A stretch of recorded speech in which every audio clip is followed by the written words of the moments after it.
안녕하세요. 우아한 자기경영을 추구하는 우경의 우경야독입니다. 얼마 전에 제가 좋아하는 모임에서 각자의 인생 책들을 발표하는 시간을 가졌는데요. 전 거의 10년 전에 읽었던 마이클 뉴턴의 영혼들의 여행, 영혼들의 운명 같은 영혼 시리즈의 책이 생각났습니다. 어렸을 때부터 죽음, 환생, 인연, 명상 같은 주제에 관심이 많았고 의문도 많았는데 이런 것들에 대한 궁금증을 어느 정도 해소해주는 책이었습니다. 특히 비과학적이라고 생각했던 이런 주제들을 자세한 사례와 함께 좀 더 체계적으로 설명해서 저의 편견을 없애주기도 한 책이에요.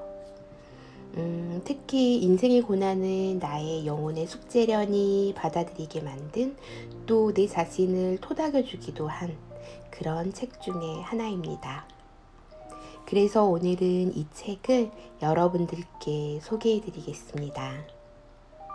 우선 이 책의 저자인 마이클 뉴턴은 미국의 체면 치료사로서 자신만의 고유한 퇴행 최면요법을 개발시켜 나가는 중에 그의 피술자들이 전생 경험을 알아내는 것보다는 윤생 사이에 존재하는 영혼을 아는 것이 더욱 의미 있는 일이라는 것을 발견하게 되었습니다.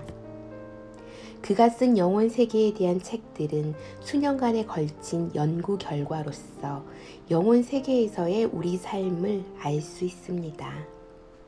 그는 오랜 연구를 통해 불멸의 영혼과 잠정적인 인간들의 마음 사이의 관계, 지구로 오는 우리들의 목적, 죽음 후의 삶은 어떠한가를 우리들이 이해하도록 돕고 있습니다. 서문. 당신은 죽음이 두려운가? 죽은 후에는 무슨 일이 일어날까? 당신은 궁금한가? 영혼은 어디에서 왔다가 우리가 죽으면 육체를 떠나서 왔던 곳으로 돌아가는가? 아니면 이것은 우리가 죽음을 두려워하기에 품어보는 희망적인 생각에 불과한 것인가? 지상에 살고 있는 모든 생물 중에서 유독 인간만이 일상적인 삶을 꾸려나가기 위해 죽음의 공포를 눌러두고 살아야 한다는 것은 역설이다. 그러면서도 우리들의 생물학적 본능은 우리들 존재의 궁극적인 위험인 이 죽음을 잊어버리게 놓아두지 않는다. 나이가 들어갈수록 죽음은 우리 의식 속에 점점 넓게 자리 잡는다. 종교적인 사람들마저도 죽음은 끝이라고 두려움을 느낀다. 죽으면 가족과 친구와 영영 헤어진다는 생각에 제일 겁이 난다. 이 지상에서 품었던 모든 목적은 죽으면 아무 소용이 없어진다. 만일 죽음이 모든 것의 끝장이라면, 그렇다면 인생은 정말 의미 없는 것이 될 것이다. 그러나 우리 안에 있는 어떤 힘이 이 이후의 세상을 생각 속에 품게 하고, 우리 위에 있는 어떤 힘, 더 나아가서는 불멸의 영혼까지도 감지해내게 한다. 정말로 우리가 영혼을 가지고 있다면 그 영혼은 죽은 후로 어디로 갈까? 이 우주 바깥 어디에 지능이 있는 영들로 가득 찬 일종의 하늘나라가 정말로 존재할까? 그 세상은 어떻게 생겼을까? 우리는 그곳에 가면 무엇 할까? 그 파라다이스를 관장하는 최고의 존재가 있을까? 이러한 질문들은 인류가 생긴 후 계속 있어 왔으며 우리들에게 아직도 미스테리로 남아있다. 대부분의 사람들에게 죽은 후의 신비한 삶에 대한 진실한 답들은 영적인 문 뒤에 잠겨진 채로 남아있다. 우리 영혼에는 영혼의 정체성을 망각하게 하는 기능이 있으며 이것은 영혼과 인간의 두뇌가 합치는 의식 차원을 돕는 역할을 한다. 최근에는 일시적으로 죽었다가 다시 살아난 사람들이 기다란 터널, 밝게 빛나는 빛, 심지어는 다정한 영들과도 만났었다고 말하는 것들을 듣게 되었다. 윤회에 관해 쓰여진 많은 책들에는 죽음 후에 대해서도 우리가 알아야 할 무엇이 있다는 것만 잠깐씩 보여줄 뿐 구체적으로 언급된 바는 없었다. 이 책은 영의 세계에 관한 개인적인 기록으로 지상에서의 삶이 끝난 후에 영혼들에게 무슨 일들이 일어나고 있는가를 세밀히 보여주는 실제 사례들이다. 우리는 영혼이 영적인 터널 저 너머 영혼 세계로 간 후 지상에 다시 다른 삶으로 태어나기 전까지의 과정을 알게 될 것이다. 이 책의 내용으로 보아서는 그렇지 않은 것 같으나 나는 천성적으로 회의적인 사람이다. 카운셀러로서 그리고 최면요법 심리치료사로서 나는 정신 이상자들의 행동 수정을 전문으로 하고 있다. 건강한 행동을 할 수 있도록 환자들의 생각과 감정을 연결시키는 단기적인 인식 재구성이 내가 하는 일 중에서 큰 비중을 차지하고 있다.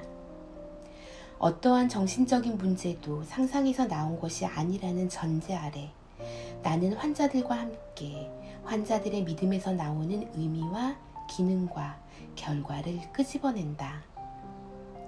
초기에는 사람들이 전생요법을 요청하면 나는 그것이 정통적인 치료 방법이 아니라고 스스로 저항감을 느꼈었다.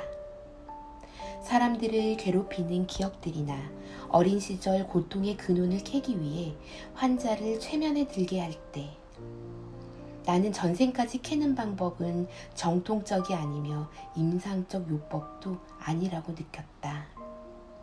고통치료를 받으러 온 젊은 청년을 만나기 전까지는 윤회와 형이상학적인 것에 관한 나의 관심은 오로지 지적인 호기심에 불과하였다. 이 환자는 오른쪽 몸에 있는 오래된 고통을 호소하였다. 고통 최면 치료 방법 중에 하나는 환자로 하여금 더욱 고통을 느끼게 해 환자 스스로가 아픔을 감소시키는 방법을 터득하여 마침내 고통을 조종할 수 있게 하는 것이다. 면담 때 청년은 고통 극대화의 수단으로 자신이 칼에 찔리는 장면을 상상해냈다. 나는 그 이미지의 근원을 찾다가 이 청년이 전쟁에 프랑스에서 살해당한 제1차 대전 당시의 군인이었음을 알아내게 되었고 우리들은 고통을 완전히 치유할 수 있었다. 환자들로부터 얻은 지지와 격려로 나는 지상에 태어나기 이전의 시간으로 환자들을 되돌리는 실험을 시작하였다. 처음에 나는 환자 자신의 욕구와 믿음과 두려움이 마음대로 기억의 판타지를 창조해내리라 생각하였다. 그러나 곧 우리 속에 깊숙이 박혀있는 기억들이 대단히 실질적인 과거의 기억들이라는 것을 깨닫게 되었다. 현존하는 우리의 육체와 전생에서의 경험을 연결시키는 것이 지금의 나를 아는 것이며 치유에도 도움이 된다는 것을 알게 되었다. 그러다가 나는 최면 상태에 있는 환자들이 마음의 눈을 통해서 다시 태어나기 위해 돌아가게 되는 영혼의 세계에 대해 말해줄 수 있다는 것을 알게 되었다. 내게 영혼 세계의 문을 열어준 첫 케이스는 유난히 최면에 민감한 중년 여성이었다. 그녀는 보통 단계를 넘어 최고 수준의 의식 상태로 거의 스스로 들어갔다. 나는 그녀에게 왜 고립되었는지 그 근원으로 가보라고 나도 모르는 사이에 지시를 내리고 있었다. 동시에 나는 영혼을 부르는 언어 중에 하나를 무의식 중에 사용했다. 나는 그녀에게 특별히 보고 싶은 친구들 그룹이 있는가를 물었다. 갑자기 그녀는 울기 시작했다. 이유를 묻자 그녀는 우리 그룹 중에 몇 친구가 그리워서 지상에서의 생활이 외로워 라고 말했다. 나는 당혹감을 느끼며 물었다. 그 친구들 그룹이 어디에 있느냐고. 여기 영원한 집에 있지요. 친구들 모두가 지금 여기 있어요. 하고 그녀는 간단히 대답했다.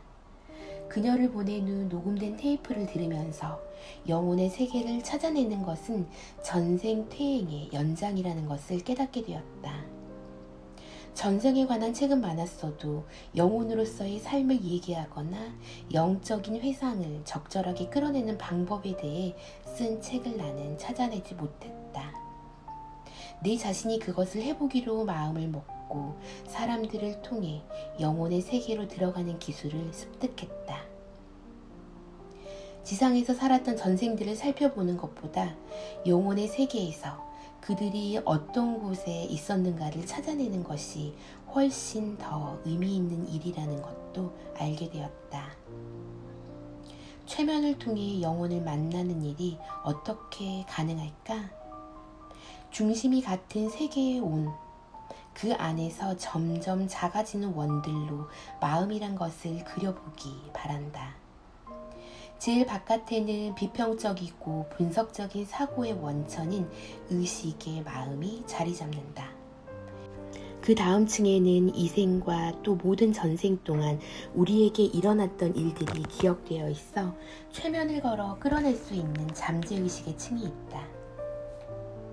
가장 속에 있는 층은 요즘 우리가 초의식이라고 부르는 마음이다.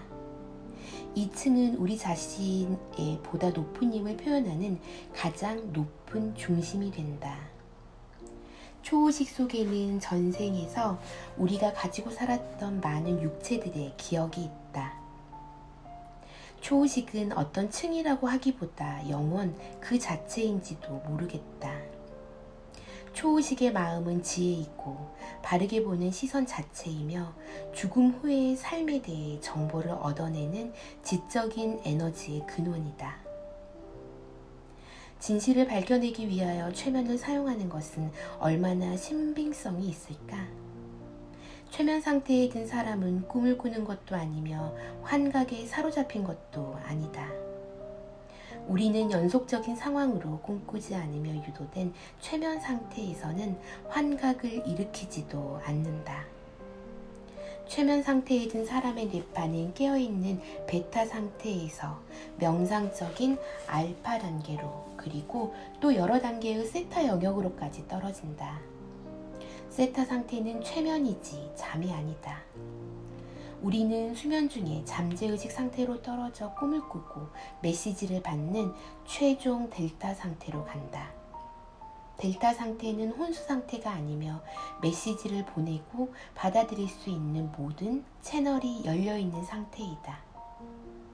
일단 최면 상태에 들면 사람들은 보이는 그림들이나 들리는 말을 그냥 그대로 전한다. 질문에 대해 거짓을 말하지 않으나 우리가 의식 상태 때 그렇듯이 무의식 상태에서도 마음으로 본 것을 잘못 해석해서 전달할 수 있다. 최면 상태에 있는 사람들은 그들 자신이 진실이라고 믿지 않는 것을 말하게 될 때는 어려움을 느낀다. 최면에 대해 비판적인 사람들은 최면 상태에 든 사람들이 기억을 꾸며내고 최면술사가 제시하는 어떤 이론적인 틀을 받아들이는 편협된 반응을 보인다고 믿는다. 이것은 잘못된 선입견이다. 면담 때마다 나는 모든 케이스를 이 세상에 나서 처음 듣고 보는 정보인 듯 대하였다. 어떤 사람이 최면 상태를 깨고서 영의 세계에 대한 환타지를 지어내거나 죽은 후의 삶에 대한 고정관념으로 그 세계를 설명한다면 그것은 다른 케이스 연구와 상치되므로 곧 드러나게 마련이다. 조심스런 접근이 중요하다는 것을 일찍이 깨달았으며 사람들이 나를 기쁘게 해주려고 영적인 경험을 꾸며서 말한다는 증거는 보지 못하였다. 오히려 최면 상태에 있는 사람들은 내가 말을 잘못 알아들을 때면 서슴없이 고쳐주었다. 여러 시행착오를 거치며 나는 어떤 경우에 어떻게 질문을 해야 되는가를 발견할 수 있었다. 초의식 상태에 든 사람들은 영계에서의 계획을 잘 말하려고 들지 않았다. 어떤 특정한 문을 여는 데는 거기에 맞는 열쇠가 있어야만 했다. 나는 면담하는 동안에 어떤 때 어떤 문을 열어야 하는가를 마침내 알아내어 영의 세계의 여러 부분들에 잠긴 기억을 끌어내는 확실한 방법을 터득하게 되었다. 면담 때마다 내가 자신감을 얻어가자 점점 더 많은 사람들이 죽은 후의 세상에 대해 편안함을 느끼고 거기에 대해 말해도 된다고 생각하게 되었다. 내가 접한 케이스에는 대단히 종교적인 사람도 있었고 영적인 믿음이 없는 사람도 있었다. 그 양극단 안에는 인생이란 것에 대해 사적인 철학을 자기 나름대로 지닌 사람들이 대부분이었다. 영혼 상태로 체면에 든 사람들이면 누구나 다 영혼 세계에 대한 질문에 괄목할 만한 일관성으로 대답한다는 점이 놀라웠다. 영혼의 삶을 얘기할 때 사람들은 일상적인 단어로 자세히 설명을 하는데 때로는 사용하는 단어도 같았다. 많은 사람들이 동질의 경험을 말한다고 해서 그들의 진술을 그대로 믿는 것이 아니고 나는 그들의 말을 비교해보며 영혼들의 특정한 역할을 알아내려는 노력을 계속하였다. 사람들 사이에 차이가 나는 진술이 있기도 했는데 그것은 각자 영혼의 발전 단계 때문이지 영의 세계에서 그들이 근본적으로 다른 것을 보는 것은 아니었다. 연구는 고통스러울 정도로 느리게 진전되었으나 면담 분량이 늘어날수록 나는 우리 영혼들이 살고 있는 영원한 세계가 어떻게 움직이는가 하는 틀을 찾아낼 수 있었다. 영계의 생각은 지상에 살고 있는 사람의 영혼과 우주적 진실이 서로 연관되어 있다는 생각을 하게 되었다. 나는 여러 다른 유형의 사람들이 말한 것들이 신빙성이 있다는 사실을 믿게 되었다. 나는 종교인은 아니지만 어떤 질서나 방향에 순응하기 위하여 우리가 죽은 후에 가는 곳이 있으며 인생과 죽은 후의 삶에 위대한 계획이 있다는 사실을 감사히 여기게 되었다. 내가 알게 된 것들을 어떻게 전달할까 여러모로 생각하였다. 그러다가 케이스 연구 방법을 소개함으로써 죽은 후의 삶을 독자들 스스로가 가장 잘 평가해낼 수가 있겠다고 결정했다. 여기 소개된 사례는 나와 내방자 사이에 있었던 현장 대화들이다. 시술대요 녹음 테이프에서 따낸 것이다. 이 책은 내방자들의 전생에 관한 것이 아니라 전생과 연관된 영혼 세계에서의 경험들을 모은 것이다. 물질이 아닌 우리의 영혼을 개념화하는데 곤란을 겪을 독자가 있을지 몰라 처음 몇 장에는 어떻게 영혼이 나타나는가, 그리고 그들이 어떻게 기능하는가 하는 것을 설명하였다. 지명 관계상 그리고 영혼 활동을 더 많이 소개하기 위해 면담자의 신상은 간단히 소개하였다. 각각의 장들은 영혼의 세계로 들어갔다 나갔다 하는 영혼의 정상적인 진보 과정을 보여주도록 배치하였다. 죽는 시간으로부터 그 다음 인생으로 환생되어 나오기까지의 과정을 보여주는 이 책은 10년간 내방자들과의 면담 결과이다.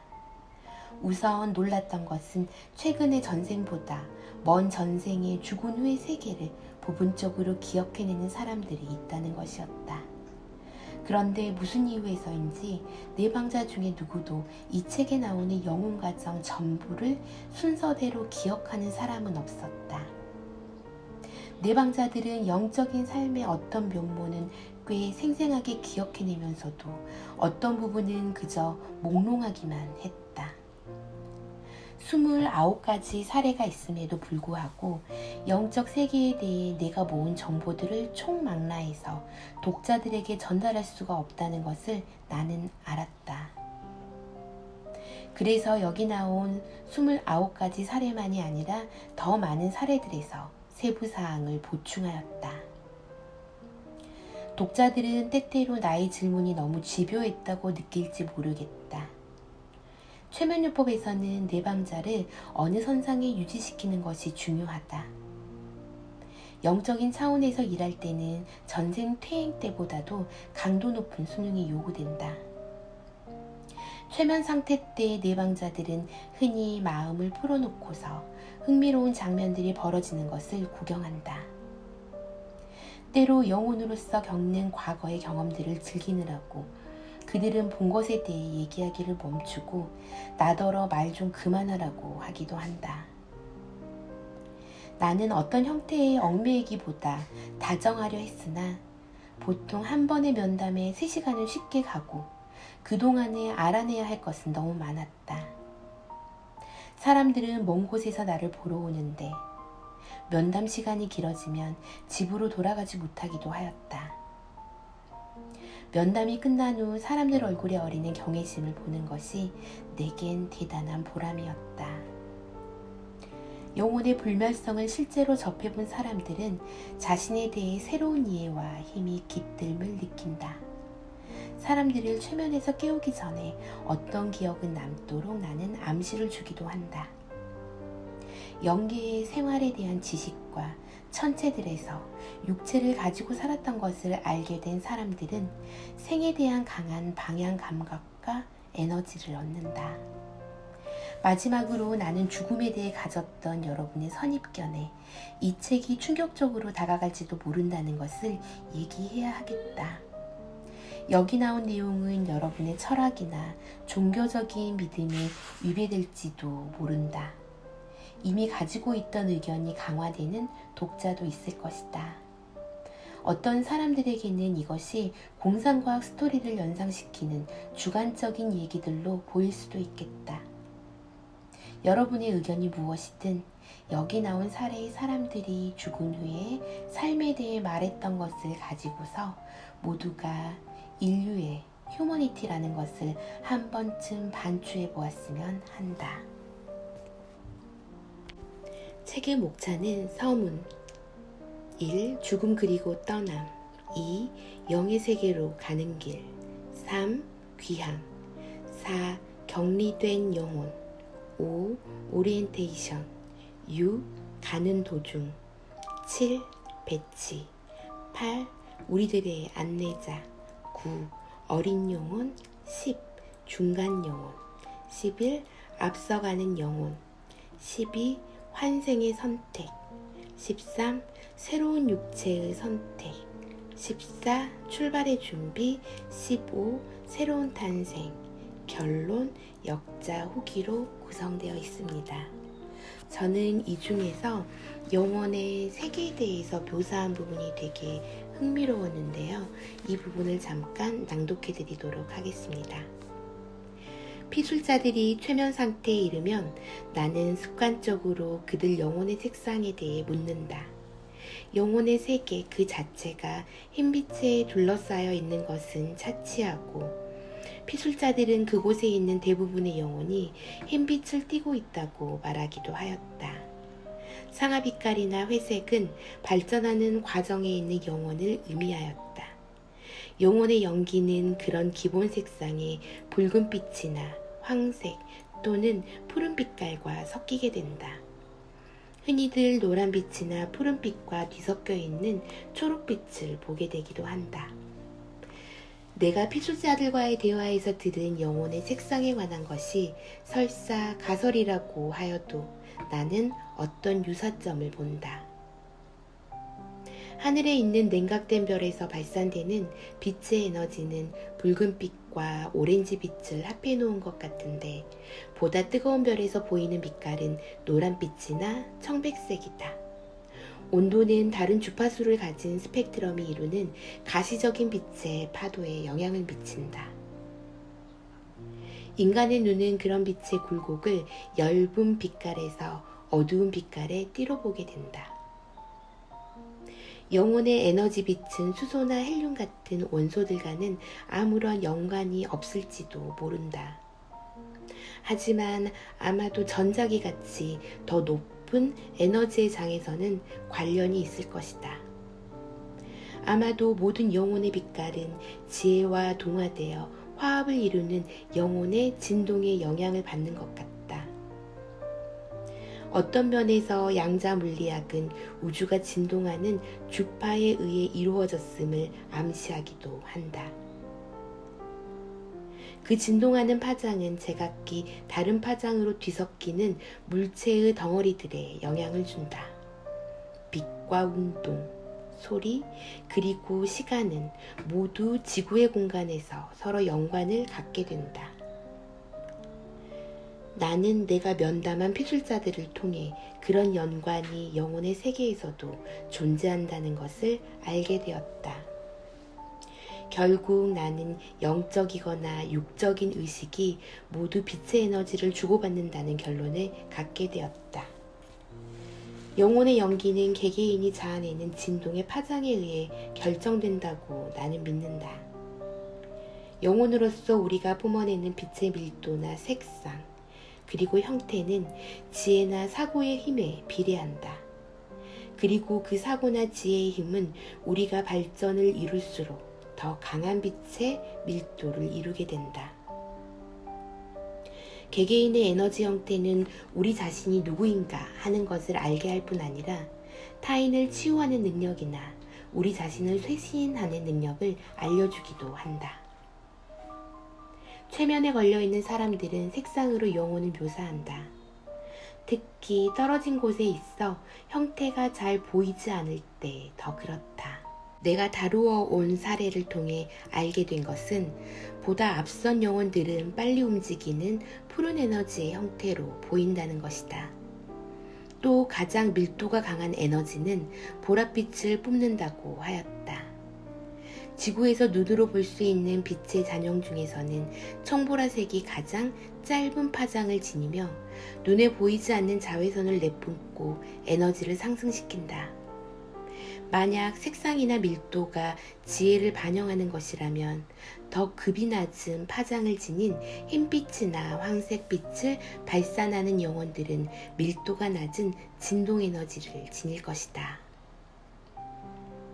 내가 피술자들이 제공한 정보를 토대로 영혼의 레벨을 색상으로 분류했다.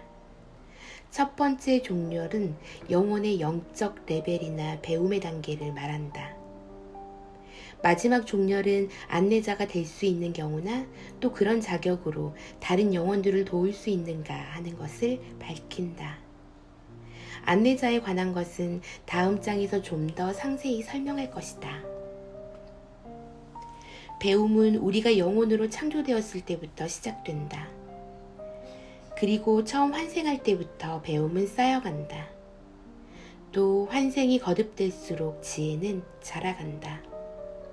어떤 인생에서는 후진을 하는 경우도 없지는 않지만 다시 배우며 발전을 계속하게 된다. 내가 알게 된 정보에 따르면 한번 어느 단계에 이른 영혼은 그 자리에서 물러서는 일은 없는 것 같다. 나는 육체를 갖게 된 영혼의 6레벨을 제시하였다. 일반적으로 피술자들을 초보, 중간, 그리고 앞서가는 영혼의 차례로 대략 구별했지만 레벨 2와 레벨 3는 그 단계에 이르는 과정에서 무엇이라고 확실히 규정 지을 수 없는 미묘한 점이 있기도 하다. 예를 들며 영혼이 레벨 1의 초보자 과정에서 레벨 2로 옮겨가고 있을 때 그 영혼의 빛깔에 얼마나 흰색 에너지가 남아있는가 알아볼 필요가 있을 뿐 아니라 배움의 정도를 밝히는 의문들에 대한 피술자의 반응도 분석해야 한다. 잘 꾸려나갈 수 있었던 전생들의 계복, 미래에 대한 기대, 그룹 속에서의 침묵, 그리고 안내자와의 대화 같은 것을 통해 한 영혼의 성장을 알아볼 수 있게 된다. 피술자들 중에는 보는 것 같은 사회적 구성과 조직된 관리의 방식으로 영혼의 세계를 분석하고 설명하는 나의 방식에 이해를 표하는 사람도 있다. 그럼에도 불구하고 나는 그 같은 피술자들이 동료들이나 안내자들의 지도 아래서 잘 계획된 질서 있는 과정을 밟으며 영혼의 발전을 도모한다는 말을 자주 듣게 된다. 만약 영혼의 세계가 수많은 교실을 가진 거대한 학교와 같다면, 또 영혼들의 발전을 돕는 스승, 영혼들의 지도 아래서 운영되고 있다면 그것은 조직이라고 말할 수 있을 것이다. 물론 그런 해석이 완벽한 것이 아니고 미흡한 점이 있다는 것을 모르는 것은 아니다. 앞으로 많은 퇴행 치유사들이 나의 창안을 토대로 연구를 계속하여 영혼의 성숙도를 더 확실히 알아낼 수 있기를 바란다. 어쩌면 이 장은 독자들에게 빛깔로 구분되는 영혼의 세계가 계급이나 층으로 분류되는 지구의 그것과 유사할 것이라는 그릇된 해석을 전제하는 것처럼 보일지도 모른다. 지구에서 보는 사회적 상태는 영혼의 세계에서는 볼 수 없을 뿐 아니라 비교할 수도 없는 것이다. 영혼의 지성을 측정하는 모든 빛의 주파수는 동일한 에너지의 원천에서 발생한다. 영혼은 생각에 의해 완전히 통합된다. 만약 영혼의 세계에서 일어나는 모든 일이 균일한 레벨에서 행해지는 것이라면 영혼은 수련을 위한 보다 열등한 방법을 택하게 될 것이다. 지구에서 행해지고 있는 교육제도는 옛날부터 이어오는 개념 때문에 같은 그룹에 속하는 동료들이라 할지라도 제각기 진도에 따라 배움을 계속한다. 같은 레벨에 있는 영혼들과 함께 수련을 계속하기도 하고 앞서가기도 한다. 앞서가는 온숙한 스승, 안내자들은 자기들의 역할을 이어받을 제자들을 길러내기도 한다. 그리하여 그런 실질적인 이유 때문에 영혼의 세계에서는 배움과 발전을 측정하는 제도가 있는 것이다. 그런 제도는 개발을 촉진할 뿐 아니라 궁극적으로 영혼의 완성을 돕는 것이다. 설사 우리가 옳지 못한 선택으로 교육을 잘 받지 못하게 되어도 우리는 항상 보호받게 되어 있다. 전능한 영혼의 큰 설계 속에서 지지와 인도를 받으며 성장하게 될 것이다. 그런 현상이 바로 영계를 다스리는 섭리일 것이다. 영혼의 계급에 관한 개념은 오랜 역사를 통해서 동서양의 문화에 영향을 미치기도 하였다. 플라톤의 영혼이 많은 수련의 단계를 거쳐서 유년기에서 성년기에 이를 수 있다고 말하기도 하였다. 히랍인들은 인류가 부도덕하고 미숙하고 폭력적인 윤생을 수없이 겪은 뒤 비로소 연민과 인내, 용서와 정직, 그리고 사랑으로 어울릴 수 있는 상태로 진화한다고 생각하였다. 기원 2세기에 이르러 새로운 기독교의 학설은 플로티노스의 영향을 많이 받았다. 그는 동양의 신비주의에 플라톤의 철학이 가미된 사상인 신플라톤파의 주창자로서 영혼의 성숙도에 단계가 있다고 생각하였다. 가장 높은 자리에 있는 영혼이 초월적인 존재 혹은 창조주로 불리는 것이고 그 존재로부터 태어난 영혼들이 인간 속에 깃든다고 생각하였다. 결국 낮은 영혼은 전능한 영혼과 완전한 화합을 이룬다. 내가 분류한 영혼 발전의 단계가 지적으로나 사회적으로나 혜택받은 엘리트를 의미하는 것은 아니다. 발전이 앞서가는 영혼들은 지구에서 흔히들 보잘것없고 하찮은 환경에 머물게 되기도 한다. 같은 이유로 인간 사회의 상류층에 속하는 사람들이 영혼 성숙의 행복한 상태에 이르고 있으리라고 생각하면 오해이다. 흔히 그 반대의 경우가 진실일 수도 있다.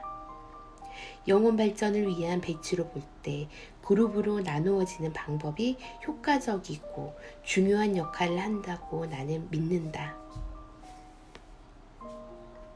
제9장에서는 초보 영혼들을 레벨 1과 2에 속하는 보다 자세히 관찰함으로써 영혼의 그룹이 어떻게 작용되는지 알게 된다. 그 전에 영혼 그룹의 작용과 그 기본적인 원칙에 관해 알게 된 것을 요약해보고 싶다. 영혼 창조에 관련된 기간과 상관없이 초보자의 자격이 고비되면 모든 초보 영혼들은 비슷한 수준의 이해력을 지닌 영혼들이 이루는 새로운 그룹에 배치된다. 일단 그런 그룹이 형성되면 그 후에는 새로운 영혼이 추가되지 않는다. 비슷한 성향을 가진 영혼들의 그룹을 형성하는 데는 특정한 선택 방침이 있는 것 같다. 에고의 유사성, 인식을 향한 자각, 그리고 표현 방법이나 소망 같은 것도 고요하게 된다. 크기에 관계없이 그룹들은 집단 에너지들끼리 어울리는 법은 없는 것 같다. 하지만 영혼은 개체로서 기본적이거나 2차적인 경계에 속하는 영혼들과 교류할 수 있는 것 같다. 레벨 1과 2에 속하는 기본적인 그룹은 배움을 위해 보다 작은 그룹으로 나누어질 수도 있다. 하지만 원래 속하는 집단의 범위에서는 벗어나지 않는다. 같은 그룹에 속하는 영혼들이라도 배움의 진도는 다를 것이다. 어떤 영혼은 빠른 진도로 앞서가기도 할 것이다. 자기들이 배워야 할 모든 것을 다 잘할 수는 없더라도 중간 레벨 정도에 이르게 되면 어떤 영혼은 특별한 재능, 예컨대 치유나 가르침, 창조 같은 것에 어울리는 뛰어난 능력을 발휘하게 된다. 그리하여 그들은 같은 그룹에 머물면서도 앞서가는 공부를 하는 특별한 그룹에 참가하는 것이 허용된다. 영혼의 레벨이 3단계에 이르면 영혼들은 모든 수련과 발전 분야의 필요성이나 동기, 능력, 실행 같은 것을 검토받게 된다. 그 후 그들은 개별적인 공부를 하는 그룹에 속하게 된다. 보통 그들을 가르치던 안내자가 원로 스승의 지도 아래 계속 그들을 돌보게 된다. 그리하여 레벨 3에 속하는 영혼들은 2차적인 그룹에 속하는 여러 1차적인 그룹에서 모였던 영혼들과 어울리게 되기도 한다. 영혼이 레벨 4에 다가가게 되면 좀 더 개별적인 활동이 허용된다. 영혼이 발전해감에 따라 원래 속했던 그룹의 영혼 수는 줄어들지만 원래 그룹 동료들과 가졌던 친밀감은 잃지 않는다. 영혼의 안내자는 다양한 가르침의 방법을 가지고 그들의 성격에 따라 알맞은 교육 방법을 택한다. 어떠셨나요, 여러분? 여러분들도 이 책을 읽어보시고 여러분들이 갖고 있는 영혼, 죽음, 환생 등에 대한 의문이 약간은 해소되셨으면 좋겠습니다. 오늘도 들어주셔서 감사합니다.